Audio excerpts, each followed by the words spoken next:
आज हम करेंगे गार्लिक नान। इसके लिए लगने वाली सामग्री है 2 कप मैदा, 1 teaspoon dry instant east, 1 teaspoon चीनी, थोड़ा हरा धनिया, 5 से 6 लहसुन की कलियां, आधा कप गुनगुना पानी, 1 टेबलस्पून तेल, स्वादानुसार नमक और 1 टेबलस्पून काले तिल। ईस्ट के बोल में चीनी और गुनगुना पानी डालकर मिक्स करेंगे। ईस्ट को एक्टिवेट होने के लिए 10 मिनट ढककर रखेंगे। 10 मिनट हो चुके हैं, ईस्ट एक्टिवेट हो चुका है। मैदे के बोल में स्वादानुसार नमक और एक्टिवेटेड ईस्ट डालेंगे।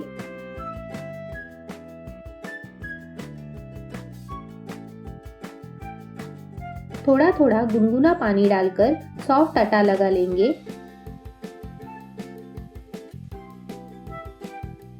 तेल लगाकर आटे को मसल लेंगे।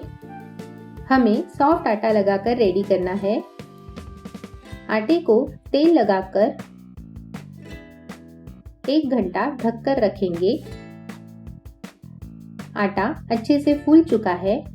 आटे की हवा निकालेंगे।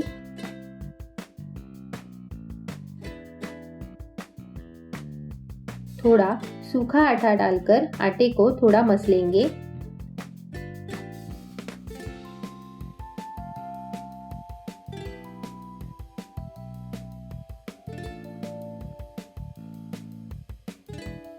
अब इस आटे के इक्वल साइज के बॉल बना लेंगे। इतने आटे में लगभग मीडियम साइज के 6 नान रेडी होते हैं। एक लोई लेकर सूखा आटा लगाकर ओवल शेप में बेलेंगे।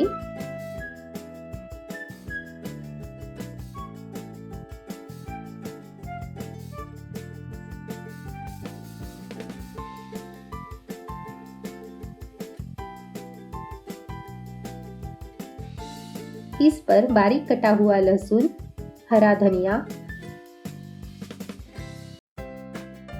और तिल लगा लेंगे और बेलेंगे।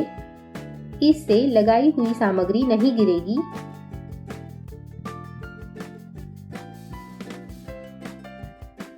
नान को फ्लिप करेंगे। अब इस पर पानी लगा लेंगे।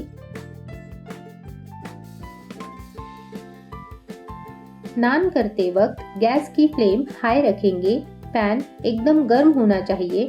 पानी लगी साइड को तवे पर डालेंगे। लहसुन की जगह पर आप कसूरी मेथी, स्लाइस प्याज, पुदीना या फिर सिर्फ हरा धनिया भी लगा सकते हैं। नान करते वक्त हमेशा हैंडल वाला ही पैन यूज करें।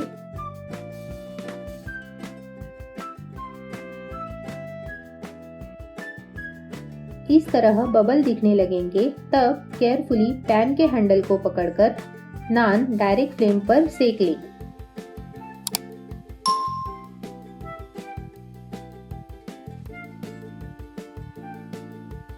नान रेडी है। चिमटी की मदद से नान निकाल लेंगे। देखिए, नान दोनों तरफ से परफेक्ट सिक चुका है। नान को बटर लगा लेंगे। इस तरह बाकी के नान बना लेंगे। अगर आपको ये रेसिपी अच्छी लगी हो तो चैनल को सब्सक्राइब जरूर करें।